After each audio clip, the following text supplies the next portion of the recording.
بالله من شرور أنفسنا ومن سيئات أعمالنا من يهده الله فلا مضل له ومن يضلل فلا هادي له وأشهد أن لا إله إلا الله وحده لا شريك له وأشهد أن محمدا عبده ورسوله أما بعد فإن أصدق الحديث كتاب الله وخير الهدي هدي محمد صلى الله عليه وآله وسلم وشر الأمور محدثاتها فإن كل محدثة بدعة وكل بدعة ضلالة وكل ضلالة في النار. bayan haka assalamu alaikum wa rahmatullahi wa barakatuh. Barkanmu da sake haduwa a wannan yammaci na talata. Yau muna 25 ga watan Ramadan, hijirar ma'aiki sallallahu alaihi wasallama 1446, wanda yake daidai da 25 ga watan uku miladiya 2025. A cikin karatunmu na tafsirin alkur'ani mai girma, wanda muna cikin tafsirin suratul insan, wannan kuma shine majalisinmu na 4 a tafsirin wannan sura mai albarka, kuma za mu tashi daga kan faɗin Allah tabaraka wa ta'ala, inna nakhafu min rabbina yawman abusan qamtarira, daga kan aya ta 10 kenan. Na'am malam. أعوذ بالله من الشيطان الرجيم. بسم الله الرحمن الرحيم.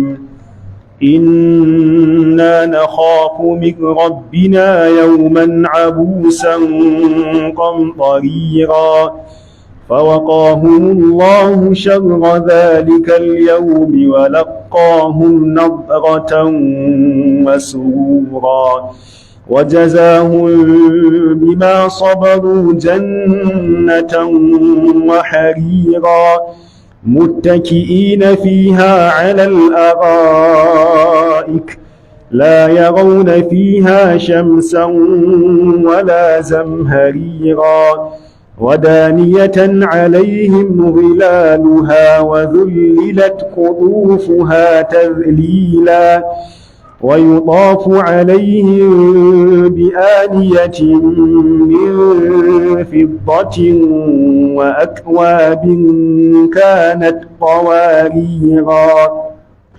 قوارير من فضة قدروها تقديرا ويسقون فيها كأسا كان مزاجها زنجبيلا عينا فيها تسمى سلسبيلا ويطوف عليهم ولدان مخلدون إذا رأيتهم حسبتهم لؤلؤا منثورا وإذا رأيت ثم رأيت نعيما وملكا كبيرا عاليهم ثياب سندس خضر واستبرق وحلوا أساور من فضة وسقاهم ربهم شرابا طهورا إن هذا كان لكم جزاء وكان سعيكم مشكورا. Allah tabaraka wa ta'ala yana ci gaba da mana bayanin wato 'yan aljanna da irin ni'imomin da suke ciki. Allah yake ci gaba da magana akan ɗabi'unsu da halayensu, suna cewa inna nakhafu min rabbina yawman abusan qamtarira, lalle mu muna jin tsoron rana mai sa ɗaura fuska kuma matsananciya daga Ubangijinmu. Fawaqahumullahu sharra dhalika al-yawm wa laqahum nadratan wa surura, sai Allah ya kare su daga sharrin wannan ranar ya kuma ba su haske a fuskokinsu da kuma farin ciki. Wajazahum bima sabaru jannatan wa harira, ya kuma saka musu da aljanna da alhariri saboda haƙurin da suka yi. Muttaki'ina fiha ala al-ara'ik la yarawna fiha shamsan wala zamharira. Allah ta'ala ya ce suna masu kishingida a cikinta akan gadaje na alfarma, ba sa ganin rana ko jin tsananin sanyi a cikinta. Wadaniyatan alaihim zilaluha wa dhullilat qutufuha tadlila, inuwowinta suna kusa da su, an kuma hore musu ‘ya'yan itatuwanta matuƙar horewa. Wa yutafu alaihim bi aniyatin min fiddatin wa akwabin kanat qawarira, ana kuma kai kawo a tsakaninsu da ƙorai na azurfa da kofuna waɗanda suka kasance na ƙarau. Qawarira min fiddatin qaddaruha taqdira, ƙarau ɗin kuma na azurfa ne, suna auna su aunawa daidai da bukata. Wa yusqawna fiha ka'san kana mizajuha zanjabila, ana kuma shayar da su wata giya a cikinta wadda mahaɗinta ya kasance zanjabilu. Ainan fiha tusamma salsabila, wani marmaro ne a cikinta da ake kiransa da salsabilu. ويطوف عليهم ولدان مخلدون إذا رأيتهم حسبتهم لؤلؤا منثورا. samariha dumai dawwamammu suna kai kawo tsakaninsu, idan ka gansu sai ka yi tsammanin wani lu'ulu'u ne da aka baza shi. Wa idza ra'aita thamma ra'aita na'iman, zaka ga ni'ima da kuma mulki kasaitacce. aliyahum thiyabu sundusin khudurun wa istabaraqo, yayin tufafin alhariri marar kauri, zaka samu fuskokinsu a murtike, zaka same su sun haɗa giras sama da ta ƙasa. Ma'ana rana ce mai tsanani, ranar kiyama tana da tsanani ga duk wanda ya ce wa Allah tabaraka, don haka suke jin tsoron wannan rana. Amma sun faɗi siffarta ne saboda akwai waɗanda muke ciyarwa don Allah, ba ma neman wani sakamako, kuma ba ma neman wato wata godiya akan wannan. To Allah tabaraka ta'ala sai ya cika musu burinsu, abinda suke jin tsoro ɗin nan sai ya amintar da su daga bari, ya tsare su daga sharrin wannan rana. Nadratan wasu, wato haske a fuska, a ga fuskar ka tana walwali duk lokacin da ta cika da farin ciki, to sai katansu wanda wannan farin cikin ba zai ɓuya ba, sai kaga fuskarsa tana walwali. To wannan shine farin, ma'ana zuciyar cikin damuwa kalli fuskarsa. Tufafin da za su dinga sawa a aljanna tufafi ne na alhariri. Alhariri a nan, amma gobe kiyama zai zama shine tufafin mu a aljanna insha Allah. Da haka Allah ya ce kamako ne na haƙurin da mutum ya yi, haƙuri da dukkan abubuwan da ya haɗu da su mara daɗi. Shi yasa malamai ba gida uku, akwai as-sabr mu'lima, wannan su ne kashe-kashen haƙuri guda uku. Duk wanda zai haƙurin da zai samu lada to ɗayan ukun nan ne. As-sabru ala ta'a, haƙuri bisa ɗa'ar Allah, amma sai ka haƙura saboda yin sallah, kaga sai ya haƙuri da bacci, rai yana son ya huta ya baccin. Tatajafa junubuhum anil, so dukkan wani abu wanda yake ɗa'ar Allah ne sai ka yi haƙuri. Sallah ta farilla kanta sai da haƙuri. Wasta'inu bis sabri, Allah da mutum yake yi shi yake sawa sai ya dinga jin baya jin nauyinta, amma akwai takura ga wanda bai da imani. Yasa munafikai suke yin ta cikin kasala. Wa idza qamu ila salati qamu kusala yura'una an-nas wa la yadhkuruna Allah illa qalila. To kaga kenan, sannan as-sabru ala tarki ma'siyatillah, haƙuri na biyu shine ka yi haƙuri wajen barin saɓan Allah. Saɓan Allah a zahiri haka ɗan adam zai ga yana da daɗi, laifin sai ya zo ku shine as-sabru ala al-aqdarillahi al-mu'lima, ka yi haƙuri bisa ƙaddara mai raɗaɗi mara daɗi da ta same ka. Saboda ita ƙaddara shine abin da Allah ya ƙaddaro wa bawa ya rubuta masa. To ƙaddara dama ai kala biyu ce, ko dai alkhairi ko sharri, wa tu'minu bil qadar khairihi wa sharri. Duk abin da aka rubuto maka na kaddara to ko dai ya zama alkhairi ko kuma ya zama sharri. To idan kaddara mara kyau ta same ka ta sharri din, to sai ka yi haƙuri. Duk abin da ya same ka mara daɗi sai ka yi haƙuri. Ita kuma kaddara mara daɗi tana samun ɗan adam ne saboda dalilai daban-daban. Duk lokacin da kaga wani abu mara daɗi ya same ka, talauci ne, rashin lafiya ne, wata asara ce kai, wani abu ne ka nema ka rasa, wani ne ya ɓata maka rai, duk abin da kaga mara daɗi ya same ka, to yana samun ka ne wala Allah na farko saboda zunubinka, wala Allah wani laifi kai wa Allah can, to sai Allah ya kama ka ta hanyar wato matsarka, ka je kayi wani laifi, sai Allah ya ɗora maka wata masifa saboda wannan laifin da kai. Allah na cewa ma asabukum min musibatin fa bima kasabat aydikum wa ya'fu an kathir. Allah ya ce duk abin da ya same ku na wata masifa, to daga abin da hannayenku suka aikata ne, dan ma yana yafa da yawa. Duk sanda kaga wani abu ya same ka, ko ciwon kai ko tuntuɓe ko me, to insha Allah wala Allah saboda wani laifi da kai ne, saboda wani laifi da kai ne. Allah ya ce dan ma yana yafa da yawa. Kenan da Allah baya yafewa, yana kau da kai. Al'afu shine kau da kai. Da dan Allah yana mana afuwa, yana kau da kai ba, to da ba za mu gani ba a duniyan nan. Yau inda a ce duk abin da dan adam ya sai Allah ya kama shi akai, ya ka gani a duniyar tuni ta tashi. Amma Allah tabaraka wa ta'ala yana mana afuwa akan abubuwa da yawa. To kaga wani dalili ne da zai iya sa mutum kaddara mara daɗi ta same shi, zunubinsa. Sannan dalili na biyu da zai iya sa mutum a ɗora masa kaddara mara daɗi, wala Allah akwai irin Allah ya so ka da alkhairi, ya so ya ɗaga darajarka, to sai ya jarabe ka. Ba wani laifi kai ba, ba zunubi kai ba, amma Allah sai ya ɗora ma wata masifa.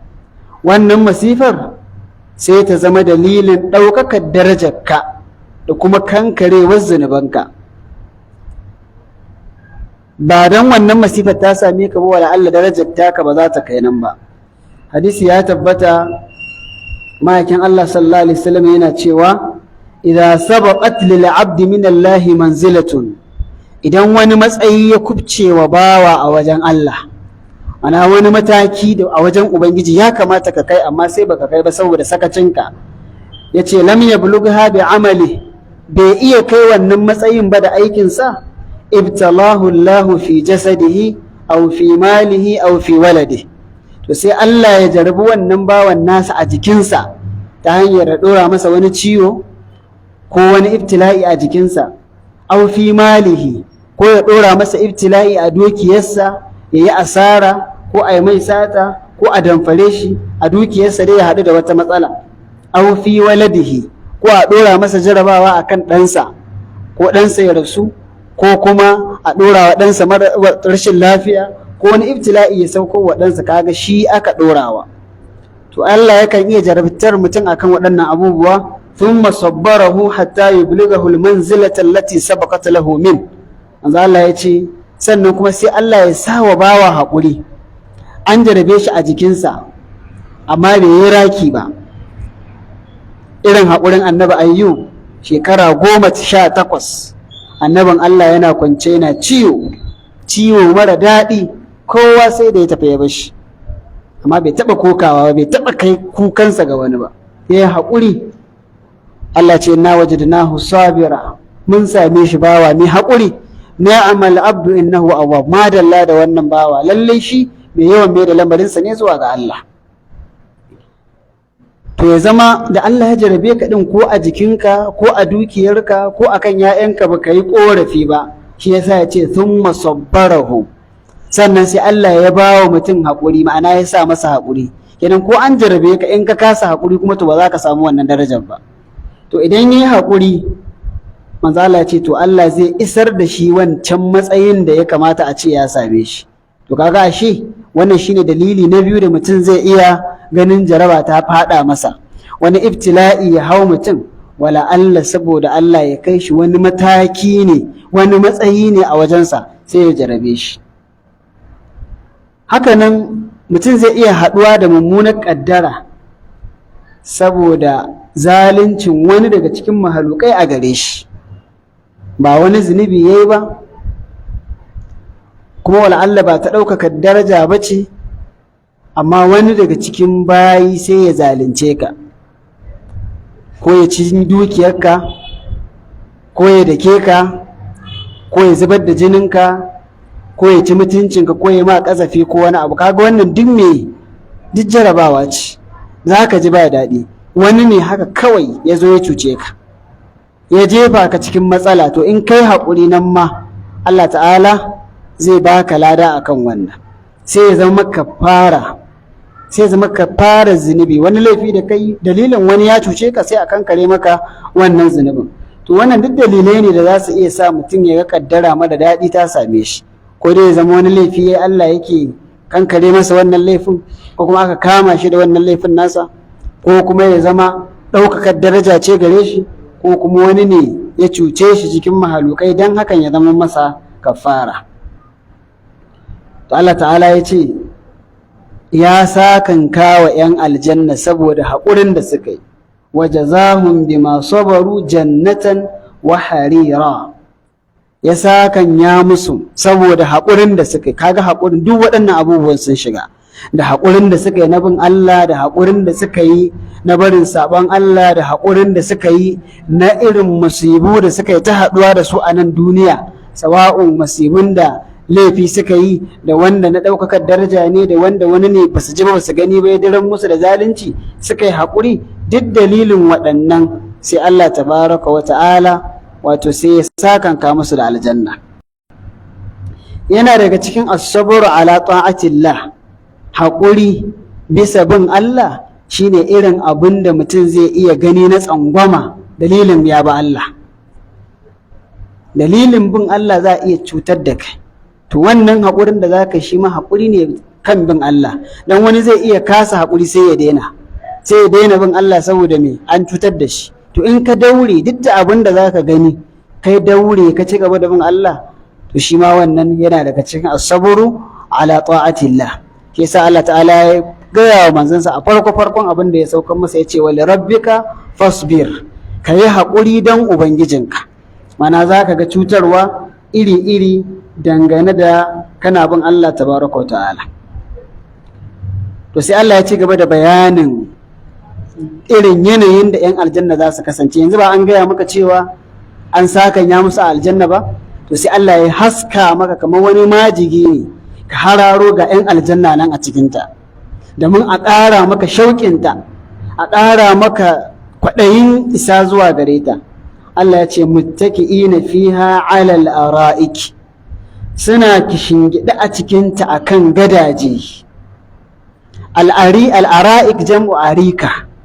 Al'arika ina irin gadon nan na alfarma wanda za ka gan shi gashi gado kuma har da rumfa a samansa, to shine al'arika. Gadaje ne na alfarma na 'yan aljanna,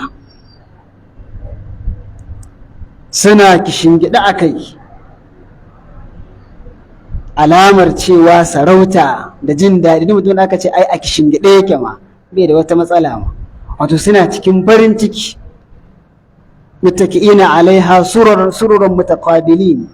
Allah ya ce za ka gansu suna kishingida a cikin aljanna, suna cikin farin ciki, mutaqabilin, suna wato fuskantar juna, wancan yana kallon wancan, wancan yana kallon wancan, ana tattaunawa. Ka san ni'ima tana cika yayin da ya zama kana cikin mutanen da ka san su suka san ka, kuma ana tattaunawa. Yanzu mutumin da ya samu wata ni'ima amma shi kadai yake cikinta, wal'alla inda yake cin ni'ima ma ba wanda ya san shi, daɗinta ba kamar a ce cikin yan uwansa yake ba. Ka gane? Yanzu misali a ce mutum ne Allah ya masa wata ni'ima, sai kuma can wata duniya ba wanda ya san shi, ma bai san kowa ba, yana cin duniyarsa. Da kuma wanda ya samu ni'ima a cikin danginsa da yan uwansa da makotansa, yana more duniyarsa. Wannan da zai samu cikin waɗanda ya sani cikin dangi ta fi daɗi sama da wacce shi kaɗai ne a can, ba wanda ma ya dama yana cikin wata ni'ima. To yan aljanna muttaki'ina fiha, suna kishingida a cikinta, alal ara'ik, akan gadaje na alfarma, la yarawna fiha shamsan wala zamharira, ba sa ganin rana a ciki kuma ba sa jin tsananin sanyi a ciki. Wannan ba ƙaramar ni'ima ba ce ba, ni'ima ce madawwamiya yalwatacciya da Allah yake bayyana mana anan wacce 'yan aljanna za su kasance a ciki. Ya ce suna kishingiɗe kan gadaje, ba sa ganin rana, ba sa jin tsananin zafi. Wato wezar aljanna madaidaiciya ce. Kaga a nan duniya duk sanda aka ce zafi yayi zafi ai ba daɗi. Shi yasa idan ka ji zafi yawa mata wannan huci ne na jahannama. Hakanan idan aka samu azzamharir shine shiddatul buruda, tsananin sanyi irin wanda kole kowa waje din nan da kar ake yi, shi ma ba daɗi bane ba. Amma yanayin da yake madaidaici to wannan shi ya fi dacewa ga jin daɗin ɗan adam, jikinka ya fi karɓar wannan. To aljanna haka take, babu rana. In aka ce ba rana ba yana nufin duhu ce ba kuma, ma'ana babu zafin rana. Zafin rana babu shi a cikin aljanna, wala zamharira, sannan kuma babu tsananin sanyi a cikinta.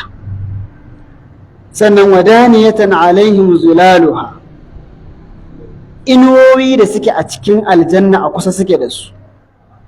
Kaga aka gaya muka, aka hararto maka da aljanna don ka gane cewa lalle fa rana ba ta damun su. Inuwa da take a cikin aljanna gab take da mutane, kuma ba ta gushewa har abada, ba ta gushewa har abada. Yanzu duk yadda inuwa ta kai daɗi, inuwar duniya ai tana wucewa, ma'ana yanzu ana cikinta sai ta zo ta kauce, sai ta kuma dawowa kuma. To ita inuwar aljanna wato tana nan a dawwame koyaushe a haka take, a gab da su, alamar cewa suna cikin wannan yanayi na rashin zafin rana kenan. Sannan kuma Allah ya ce ya hore musu ‘ya'yan itatuwarta matuƙar horewa, wa zullilat qutufuha tadlila. ‘Ya'yan itatuwanta da ake cirowa, Allah ta'ala ya ce ya hore musu su horewa ta sosai da gaske. Ma'ana duk a yanayin da suke za su iya tsinkar ‘ya'yan marmarin gidan aljanna. Ko a wane ne suke za su karkato, za su yo ƙasa-ƙasa kusa da su. Rassan wato waɗannan 'ya'yan marmari ko rassan bishiyoyin gidan aljanna masu ɗauke da 'ya'yan marmari suna kusa-kusa. Shi yasa wani waje Allah yake cewa qutufuha daniya, 'ya'yan itatuwanta da ake tsinkowa daniyatun, kusa suke. Kulu washrabu hani'an bima aslaftum fil ayyamil khaliya. Sai a ce musu ku ci ku sha cikin jin daɗi saboda abin da kuka gabatar a cikin kwanakinku da suka wuce na duniya. Mujahid ibn Jabr ya faɗa dangane da faɗin Allah wa zullilat qutufuha tadlila, cewa an hore musu 'ya'yan itatuwan aljanna horewa sosai. Yake cewa ma'anar wannan shine in qama, idan ɗan aljanna ya miƙe a cikin aljanna, irtafa'at bi qadrihi, kawai sai ka ga 'ya'yan itatuwan sun miƙe sun ɗaga daidai tsawonsa. Mana idan ɗan aljanna ya miƙe tsaye, sai ka ga rassan aljanna sun miƙe sun zo daidai tsawonsa, ta yadda kawai sa hannu zai yi ya cira. Ba wai sama za su yi ta yadda sai ya dinga ɗaukar abu yana tsalle yana kaɗo 'ya'yan ba, a'a, ba haka lamarin yake ba, daidai tsawonsa za su dawo. Ya ce wa in ka'ada ta dallat lahu hatta yana laha. Mujahid ya ce idan kuma ya zauna, sai wannan bishiyoyin na gidan aljanna masu ɗauke da 'ya'yan marmari sai su yo ƙasa-ƙasa kuma, ta yadda daga zaunan ma kawai cirowa zai yi. Ina daɗin da ya wuce wannan? Babu. Ya ce wa in tsaja'a, idan ya kwanta ma, ta dallat lahu hatta yana laha, sai su ƙara yau ƙasa-ƙasa gare shi nan ma ta yadda zai iya cirowa. Kenan babu wahala a wajen tsinko 'ya'yan marmarin gidan aljanna. Idan daga tsaye kake kawai za ka ciro ne daidai tsawonka, ba magana sai ka nemi sanda kana kaɗowa. Idan daga zaune kake kawai cirowa za ka kai, ko a kwance kake waɗannan 'ya'yan marmarin za su karkato su kwanto daidai hannunka, kawai sawa za ka yi ka ciro. Qatada ibnu Da'amat as-Sadusi kuma yake cewa ma'anar wannan wa dhullat qutufuha tadlila, yace la yuraddu aydihum anha shawkun wala bu'dun, yace kaya ba ta tura hannayensu, sannan kuma nisa baya tura hannunsu. Ma'ana a nan duniya za ka iya samun bishiyar da ga 'ya'yan marmari a kanta, kana son ka kaɗo ba yadda ka iya saboda sun yi ma nisa. Wata bishiyar kuma kana son ka tsinko abin da ke tattare da ita, amma ƙayoyinta ba za su bakka ba, da ka kai hannu ta fara soke ka. To bishiyoyin gidan aljanna ba su da ƙaya a jikinsu ta yadda za ka kai hannu su soke ka. Bishiyoyin gidan aljanna a gab da gab, kusa da kusa suke, ta yadda ne in ka zira hannunka kawai cirowa za ka yi ba tare da ka sha wata wahala ba. Kaga wannan ni'ima ce babba, ni'ima ce babba, domin in aka ce za a dinga ciro su da wahala, to wani ko yana son ya ciro ɗan marmari kaza, in ya tuno ka ai sai na je na ta faman kaɗo shi, sai ya haƙura. Amma idan ya san cewa a kowane yanayi yake, ko a tsaye ko a zaune ko a kwance, kawai hannu zai sa, to kaga babu ni'imar da ta wuce wannan. To shi sa Allah ya ce wa zullilat qutufuha tadlila.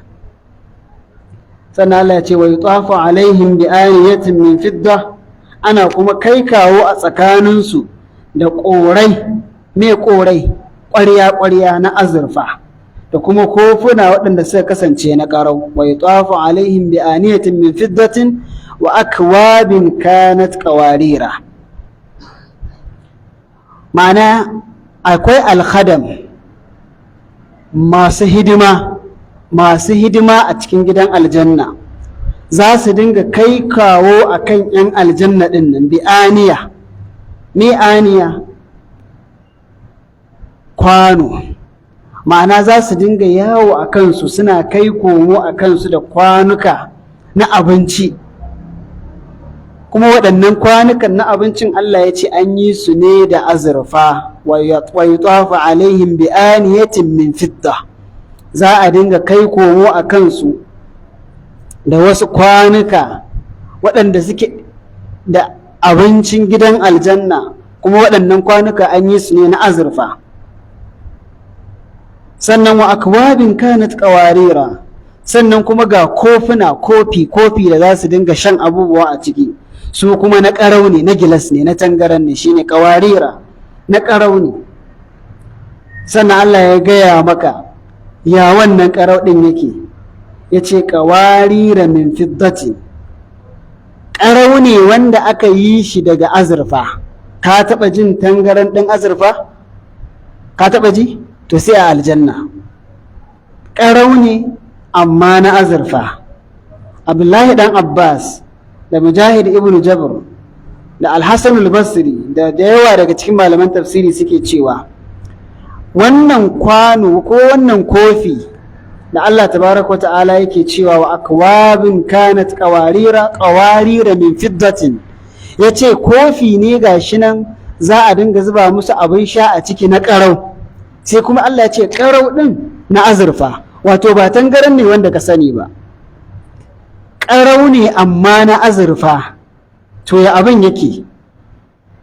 Shi ne sai waɗannan malamai suka ce ita azurfar ita ce dai aka yi waɗannan kofunan da su, amma saboda yadda take farasal, ta yi gare kai ka ce gilas ce. Ka taɓa ganin wannan azurfar mai wannan ƙyalƙyalin a duniya? Babu. Kofi ne na azurfa, amma an yi su gare ta yanda har kana iya hango abin da ke cikinsu. Kaga ai ƙarau ne yake da wannan siffar a duniya, to amma a aljanna za ka ga kofi na azurfa, saboda tsabar yadda azurfar take tatacciya, saboda yadda azurfar take garai to ana iya hango abin da ke ciki. Madara ce, zuma ne, giya ce, ana iya hangowa. shi yasa Abdullahi dan Abbas yake cewa wato waɗannan ƙarau ɗin da Allah ya ambata a nan tsabar hasken ita wannan azurfa ne. Ya ce a yadda muka sani a duniya ba a samun ƙarau sai daga tangaran, to amma su waɗannan na aljanna ba daga tangaran ɗin aka yi su ba, da azurfar aka yi su, amma saboda yadda suke gare-gare sai gashi ana iya hango abin da ke cikinsu.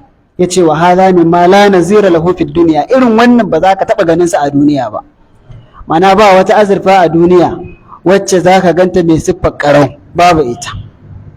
Wannan wata ni'ima ce ta 'yan aljanna da za a dinga zuba musu wato abin sha a cikin kofunan da suke na azurfa ne, kuma za ka gan su garai yadda kaga cewa wato da tangaran aka yi su.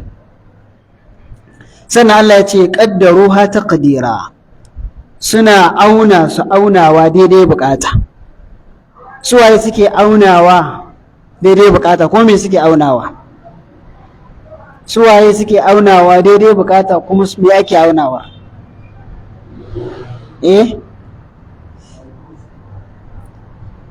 Ban ji ba. Me ake aunawar?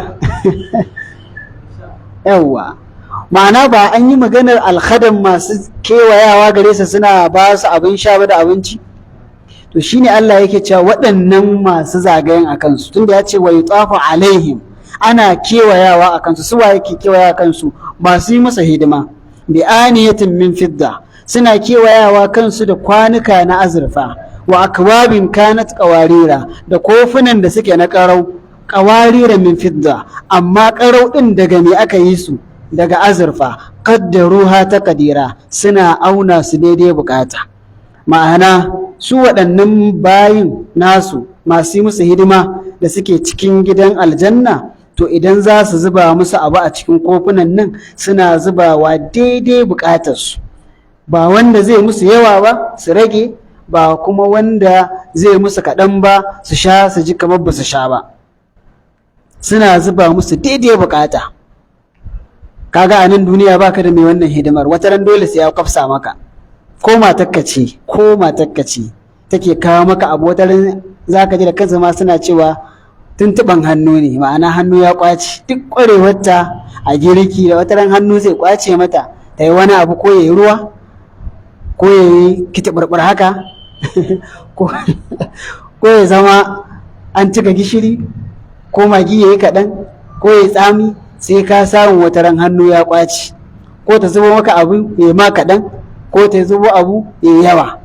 To su waɗannan masu yi musu hidima a cikin gidan aljanna, duk abin da suke zuba wa 'yan aljanna qaddaruha taqdira, suna auna shi daidai bukata, ba sa ba su kaɗan, ba kuma sa ba su wanda zai musu yawa.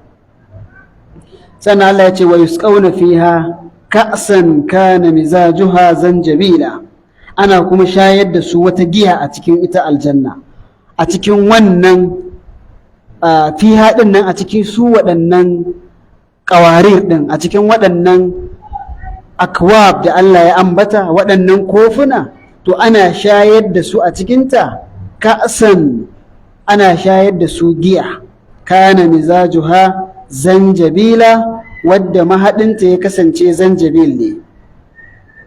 Ka'as da Allah yake nufi a ran yana nufin alhamr, mahaɗin da ake zubawa kuma shine zanjabil. A can baya za mu ji Allah ta'ala ya gaya mana cewa ana shayar da su wa yusqawna fiha ka'san kana mizajuha kafura. Allah ce ana shayar da su a cikin gidan aljanna, a cikin gidan aljanna ana shayar da su giya, kana mizajuha kafura. Mahaɗin da ake sa musu a cikin giyar in za a ba su shine kafur. A nan kuma sai Allah ya ce mahaɗin da ake ba su in za a ba su wannan giya shine zanjabil. To nan cin karo ne ko me? A'a, ma'ana ana nau'anta musu. Ka san duk daɗin abu in aka ce za a yi ta baka shi kullum zai gimshe ka, amma za a dinga canza musu ne, wata ran a ba su wannan kalar, wata ran a ba su wannan kalar. wato akwai lokacin da idan an zo ba su giyar, wannan ana maka magana ne akan al'abrar din nan, al'abrar masu kirki waɗanda suka shiga aljanna. To wata ran idan za a yi musu mis ɗin giyar da za su sha, sai a yi musu da kafur kamar yadda ya gabata a baya. Shi kafur ɗin nan yana da sanyi a ɗabi'arsa, da haka in aka zuba shi a cikin giyar yana da sanyi sai ya sanyaya musu ita.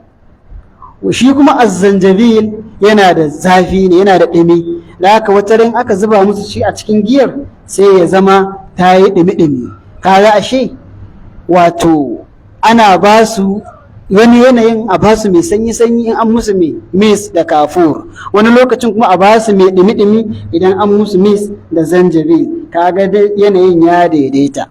Wata ran ko kai ne yanzu akwai ran da zaka ji kana buƙatar ruwa mai sanyi, wata ran kuma zaka ji ruwa ɗan dalam-dalam haka kake buƙata. To giyar ma da ake ba su abin da ake musu mis, wata ran a sa musu mis na abu mai sanyi shine kafur, wata ran kuma a yi musu mis da abin da yake mai ɗimi-ɗimi shine na azzanjabil. To amma su al-muqarrabun wanda na gaya muku tun a kwanaki, akwai al-abrar akwai al-muqarrabun. Su al-abrar yan aljanna yan aljanna, saboda haka za a ba su giya amma ana musu misli daga wani marmaro. Shi kafur din nan kaga Allah ta'ala yake cewa aynan yashrabu biha ibadullah, wani marmaro ne wanda muqarrabuna su suna da shi ma musamman, kawai za su iya kamfata kafur din musamman su sha. Su kuma al'abrar ba su da wannan, sai dai in za su sha giya a ɗan ɗebo musu daga kafur sai a yi musu mis. Haka azzanjabil shi ma wani marmaro ne, shi sa nan Allah ya ce aynan fiha tusamma salsabila, ya ce wato wani marmaro ne a cikin gidan aljanna da ake ce masa salsabil. To shi ma na wato almuqarrabuna ne, suna da shi wannan marmaran, duk sanda suke bukatar su sha zanjabil din kai tsaye za su je su kwankwada. Amma su al'abrar idan za a ba su giya to sai a ɗebo daga cikin salsabil watar sai a yi musu mis. Kaga su waɗancin almuqarrabuna da gaba suke da al'abrar, su suna ma da marmaro din na kafur din gaba ɗaya. Shi yasa Allah ya ce ainun yashrabu biha ibadullahi yufajjirunaha tafjira, anan kuma ya ce ainun fiha tusamma salsabila. Amma su al'abrar idan za su sha to ana musu mis, wataran a ɗebo kafur din mai sanyi a sa musu a giyarsu, wataran kuma a ɗebo wato zanjabil sai a yi musu mislish. Sannan Allah ta'ala ya ci gaba da cewa wa yatufu alaihim wildanun mukhalladuna idza ra'aytahum hasibtahum lu'lu'an mansura. Allah ta'ala yake cewa wasu samari masu yi musu hidima dawwamammu za ka ga suna kewayawa suna kai komo a kansu. Idan ka gansu sai kai tsammanin wani lu'lu'u ne da aka baza. A nan Allah yana gaya mana siffar su waɗancan masu yi musu hidima ɗin. Masu yi musu hidima ɗin nan Allah yana gaya mana ya siffar su take. Sai ya gaya mana cewa siffar su yara ne. Wa yatufu alaihim wildan. Allah ta'ala yake cewa masu wannan kewayawar a kansu suna musu hidima wildan, wasu matasa ne, yara ne matasa. Me yasa suka zama yara matasa? Saboda sun fi kazar-kazar. In wani tsoho ne ina zai iya musu hidima, amma sai aka sa masu yi musu hidimar yara masu kazar-kazar. Kaga in abu 100 za ka nema ba za su gaji ba. Yanzu yaro ne ka aike shi ya dawo, ka aike shi ya dawo ba zai gaji, amma babba fa da ya san ciwon jikinsa ka aike shi 1, 2, 3 sai ga dan fara canza fuska.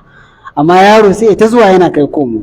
To 'yan aljanna masu yi musu hidima Allah ya ce mawildan, matasa ne, yara ne, mukhalladun kuma dawwamammu ne. Kamar ya dawwamammu ma'ana a yanayi ɗaya suke, a yanayi ɗaya suke, kamar ya a yanayi ɗaya suke, ba sa tsufa. Suna nan a wannan shekarun nasu, idan 'yan shekara 15 ne to a haka za a tabbata har abada, ba za su karu ba. Saboda idan suka girma akwai mushkila, za su fara ƙiuya, za su gaji, to sai a bar su a wannan shekarun, a haka za a dawwama da su har abada, shine mukhalladun. Ba za su taɓa tsufa ba, sannan ba za su gaji ba, saboda yara ne. Yaro baya gajiya, kamar da muka ambata, zai taimaka kai komo yana maka aiki amma ba zai gaji ba. Sannan daga cikin ma'anan mukhalladuna, ba sa disappearing ka neme su ka rasa, kullum suna nan. Duk sanda kake son wata hidima za su yi. Yanzu a nan gidan duniya za ka iya zuwa mai maka hidima wata ran ɓat sai ka neme shi ka rasa, ko biyansa kake ba, ko biyansa kake wata ran kawai sai ya laya ya batan dabo ka neme shi ka rasa. Ina wani ya yi laya ya saɓi ka neme shi ka rasa. Amma a aljanna babu wannan. Su masu hidiman aljanna mukhalladuna ne, madawwama ne, kullum suna nan, sannan kuma wato ba sa ƙaruwa a shekarunsu, ba sa tsufa, ba sa taɓa girma, saboda in sun girma za su gaji, idan sun girma kaga wato za su tsufa. Wanda ya tsufa kuma wata ran dole zai gaji da abin da yake yi. Sannan sai Allah ya ƙara siffanta su ya ce wa idza ra'aytahum hasibtahum lu'lu'an mansura. Idan ka gansu ya kai wanda ake bawa labari, inda za ka gansu su waɗannan yaran matasa masu hidima a cikin aljanna, sai ka rantse da Allah wani lu'lu'u ne da aka baza. Saboda yadda za ka ga sun yaɗu ko ina a cikin aljanna, suna ta kai komo wajen biyan buƙatar iyayen gidansu, ga kazar-kazar, sai ka rantse da Allah lu'lu'u ne da aka baza shi. Saboda haka anan ana maka wani tashbihi ne. Na farko ana nuna maka yawansu, domin an ce idan ka gansu sai ka ce lu'ulu'u ne da aka baza, ishara ce ga suna da yawa, ba 'yan kaɗan ba ne ba balle a ce sun gaji, suna da yawa. Ɗaya kenan. Na biyu kuma ana so a nuna maka cewa ba malalata ba ne, duk da yawan nasu kuma kowa da abin da yake yi, wancan yana wannan, wannan yana wannan. Duk wannan kai koman da suke yi suna yi ne domin su ga sun biya bukatun iyayen gidansu, abin da suke so su yi musu. Sannan daga cikin ma'anar da za ta zo maka idan ka fahimci cewa an siffanta su daga kamar lu'lu'an mansura, ana so a gaya maka su ɗin fa kyawawa ne, suna da kyakkyawar halitta, fuskarsu tana walwali tana haske, kayan jikinsu masu tsafta ne, masu kyau ne, kamar yadda ka san lu'ulu'u. Kaga lu'ulu'u ai ya fi gwal ma kyau a idan, yadda kaga lu'ulu'u diamond, yadda kaga diamond haka suke, dan a nuna maka cewa su kansu kyawawa ne, ganin su kansa shi kansa ni'ima ne. Saboda haka yara ne matasa masu kazar-kazar, kyawawa, suna kai komo akan masu wato iyayen gidansu, su ne 'yan aljanna, suna biyan musu bukata ta me, ta hidima, duk abin da suke so su kawo musu za su kawo. Sannan Allah ya kuma cewa wa idza ra'aita thamma ra'aita na'iman wa mulkan kabira. Idan ka gani, wato ya manzan Allah, idan kuma kai kallo a can, ma'ana in ka kallo can aljanna, thamma anan ai aljanna, idan da za ka iya hango ka gano can aljanna ɗin, ka iya hango ni'imar da ke cikinta, ka iya hango faɗin aljanna, ka iya hango ɗaukakuwarta da irin abubuwan da Allah ya sa a ciki na farin ciki da jin daɗi, to wallahi ra'aita na'iman wa mulkan kabira. Za ka ga ƙasaitaccen mulki, ko za ka ga wato ni'ima da kuma ƙasaitaccen mulki. Za ka ga ƙasaitaccen mulki, ma'ana za ka hango mulkin Allah. Wata masarauta ce guda, mulki ne wanda Allah zai ba wa 'yan aljanna, kowa a cikin gidansa sarki ne. To duk kuma mu nan bayan Allah ne, to ya za ka hango mulkin Allah kenan? Kowane ɗan aljanna mulkin da za a bashi ya yi a cikin gidansa, babu wani mai mulki da aka taɓa bawa shi a duniya. To dukkan kuma waɗannan masarautun da suke cikin gidan aljanna duk suna ƙarƙashin mulkin Allah ne. Kaga kenan wa idza ra'aita thamma ra'aita na'iman wa mulkan kabira. Inda zaka hango can ka gano aljanna to za ka gano ni'ima kuma za ka gano mulki ƙasaitacce. Ya tabbata a cikin sahihain hadisin Abdullahi dan Mas'ud, manzon Allah sallallahu alaihi wasallam yake cewa inni la a'lamu akhir ahli an-nar khurujan minha, yace wallahi ni na san wanda zai fito na ƙarshen fitowa daga wuta, na ƙarshen fitowa daga wuta, wa akhir ahli al-jannati dukhulan, kuma shine na ƙarshen shiga aljanna. Duk wanda ya zama shine na ƙarshen fita daga wuta to dole zai zama shine na ƙarshen shiga aljanna. Duk an gama shiga, shi yana can wuta to kuma shi ne zai zama ƙarshen fitowa daga wuta, daga kansa an daina fitowa, to kaga dole ya zama kuma shine ƙarshen wanda zai shiga aljanna. Idan aka fito da shi, manzo Allah ya ce rajulun yakhruju minan nari habwan, mutum ne za a fito da shi daga wuta yana rarrafe saboda bala'in ƙonuwa, yana jan gindi, a haka zai fito. Fa yaqulu Allah tabaraka wa ta'ala lahu, sai Allah ya ce masa idhhab fadkhulil janna, bayan an wanke shi an daure shi ya dawo hayyaci kenan, sai Allah ya ce masa je ka shiga aljanna. Fa ya'tiha fa yukhayyalu ilayhi annaha mal'a, sai ya je, idan ya je sai a dan suranta masa, sai ya ga kamar ta cika. Fa yarji'u fa yaqulu ya rab, sai ya dawo ya ce ya ubangiji wajadtuha mal'a, na samu fa aljanna din nan ta cika ya ubangiji. Fa yaqulu Allah tabaraka wa ta'ala lahu, sai Allah ya ƙara gaya masa a karo na biyu, sai ya ce idhhab fadkhulil janna, ka je ka shiga aljanna. Fa ya'tiha, sai ya je kofar aljanna din nan, fa yukhayyalu ilayhi annaha mal'a, nan ma a kuma suranta masa sai ya ga kamar dai ta cika, ya rasa ina zai shiga shi. Fa yarji'u fa yaqulu ya rabbi wajadtuha mal'a, ya kuma cewa ya Allah wallahi na same ta fa ta cika. Sai Allah tabaraka wa ta'ala sai ya kuma ce masa idhhab fadkhulil janna, ka je ka shiga aljanna. Haka za a yi fa har sau uku, ya je ya da Allah yana ka je ka shiga aljanna. Idan ya dawo a karan ƙarshe sai Allah yake ce masa ka je ka shiga aljanna, fa inna laka mithla ad-dunya wa 'ashrati amsalha, kana da kwatankwacin duniya da ninkinta sau 10. Allah ya ce ka je ka shiga aljanna, gidanka ce, kuma idan ka shiga aljanna din nan ba wai kawai gida ɗaya za ka samu ka rakuɓe ba, ninkin ba ninkin duniya sau 10 za a baka. Manzo Allah sallallahu sai ya ce Mazala Salama sai ya ce yayin da Allah ya gaya wa wannan ɗan aljanna na ƙarshe, sai ya ce a taskharu bi wa antal malik, a taskharu bi wa antal malik, sai ya ce ya ubangiji kuma isgili kake min alhalin kai ne sarki.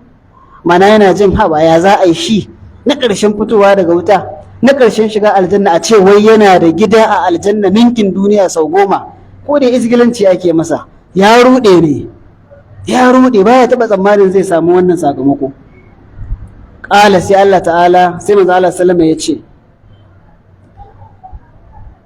laqad ra'aitu, sai sahabin hadisin shi Abdullahi dan Mas'ud shine ƙala sai yake cewa laqad ra'aitu rasulullahi sallama dhahika hatta badat nawajizu, yace wallahi na ga manzo Allah sallama yayi dariya har sai da wato turmin haƙorinsa ya bayyana, haƙorin nan na gefe har sai da suka bayyana, ma'ana dariya ya buɗe baki sosai sallallahu alaihi wasallam.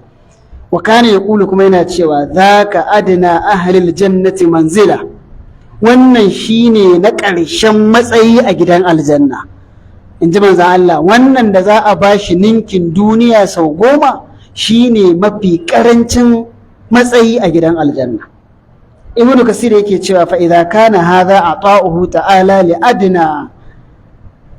لأدنى أهل الجنة فيها لأدنى أهل الجنة من يكون في الجنة، فإذا كان هذا عطاؤه تعالى لأدنى من يكون في الجنة، yace idan wannan ya zama shine mafi karancin abinda Allah zai bawa, ko shine abinda Allah zai bawa mafi karancin matsayi a gidan aljanna, fama zannuka, to menene zatanka biman huwa a'la manzilatan wa ahza indahu ta'ala, ya za ka hararo wanda shi ya fi girman matsayi da samun babban rabo kuma a cikinta a wajen Allah ta'ala, hararo matsayinsa.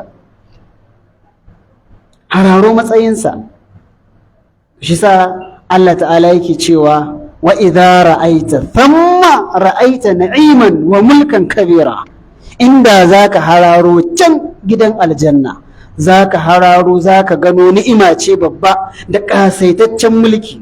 Wani mulki ne ya wuce wannan? Akwai wani basarake da ka sani an taba bashi mulkin duniya gaba daya? Ka san shi? Babu, kuma ba za a taba yi ba. Wani basaraken da duk duniya kasansa take, ko ina ya isa da gurin, zai ce ai a gurin a bari, zai ce ai a bari a gun, duk ya isa. Babu wannan basaraken a duniya. To amma dan aljanna, mulkin da Allah zai bashi, darajar da Allah zai bashi, matsayin da Allah zai bashi, mafi karancin sakamako shine wanda za a bashi ninkin duniya sau 10.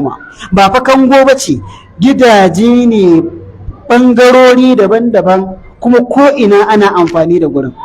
Ga masu hidima nan dankam, ga mata hurul ain waɗanda kana hango khalas dai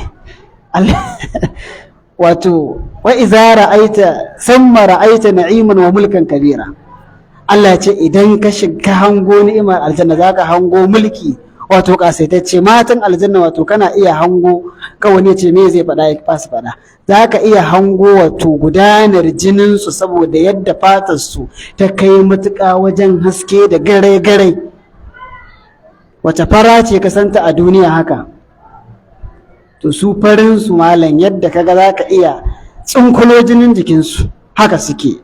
Hurul ain ba kuma sa yi laifi, ba sa gantsara, ba sa zumburo baki, ba a sa su abu su ki, ba su da taurin kai, ba sa haila, ba sa fitsari, ba sa bayan gida, ba sa majina, ba sa kaki, ba sa kwantsa. Matan aljanna kenan, duk suna nan duk suna nan. To kaga wannan ni'ima babu wacce ta kai wannan. Kuma baka a duniya baka isa ka samu wani matsayin da za a ce kowa yana ma biyayya ba. Wallahi baka isa ba, dole sai an saba maka. A gidanka wata ran sai a kibi ka yadda ka rasa yadda zaka, ka sa doka su taka ba yadda ka iya. Amma a aljanna sai abin da kake so shi za a yi maka, ba za a taɓa yi maka abin da ranka zai ɓaci ba. Wa idza ra'aita thumma ra'aita na'iman wa mulkan kabira. Allah ka ba mu aljanna, Allah ka ba mu wannan na'iman wa mulkan kabira din. Mun cinye har awa ɗaya daidai, za mu dakata nan.